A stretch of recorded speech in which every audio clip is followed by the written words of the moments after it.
So now let us start with interface flux in heat transfer. So let us consider a thick plate of length L. The wall temperature of the plate is Tw. The temperature of the bulk air flowing over the plate is T infinity and its velocity is infinity. Qw is the interface flux. So the interface flux in heat transfer equals to total flux in heat transfer at the interface, which is then equals to molecular flux plus convective flux. The rate of heat transfer equals to the total flux, which is the molecular flux plus convective flux times the area.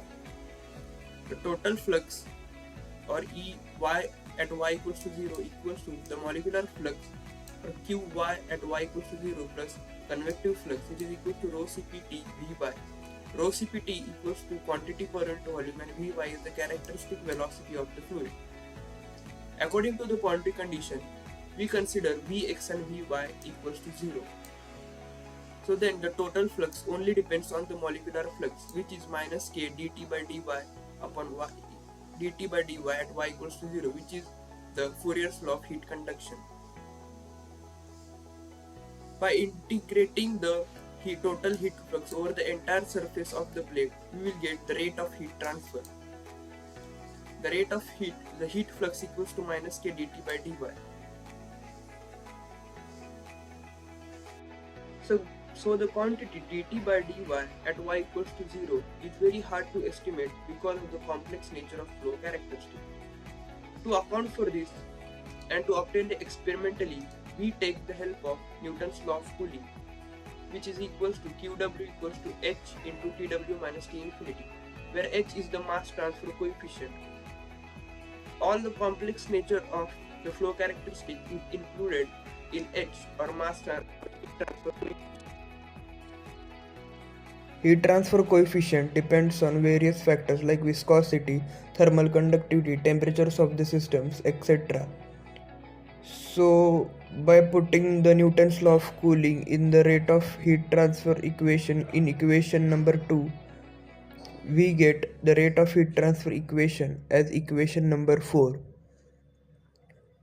So the rate of heat transfer becomes area, that is W into L, into average heat transfer coefficient into Tw, that is the temperature of the wall, minus T infinity, that is bulk temperature.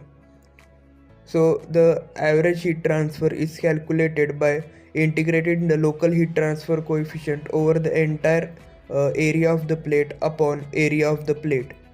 So it becomes 1 upon WL integration 0 to W integration 0 to L H dx dz.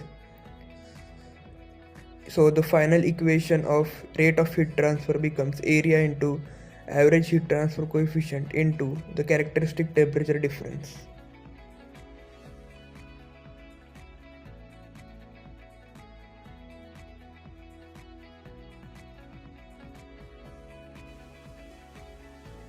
Okay, so now let us see what is the physical interpretation of heat transfer coefficient. As we know, because of Fourier's law of heat conduction, heat flux equals to minus k dt by dy at y equals to 0.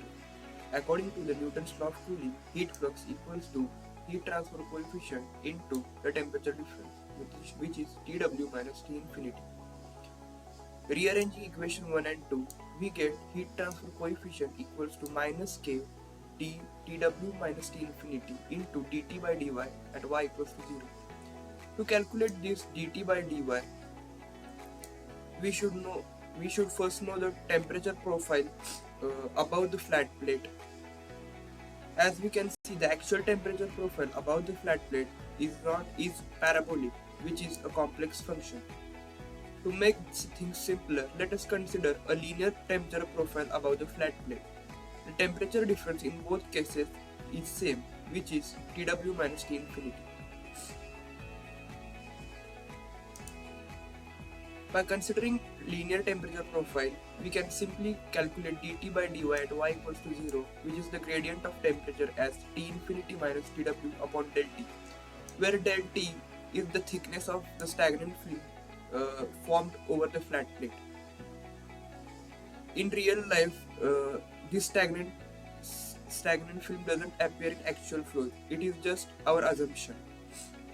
So by putting equation 4 in equation 3,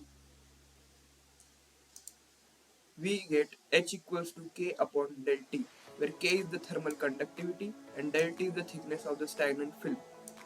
So this is the physical interpretation of heat transfer coefficient.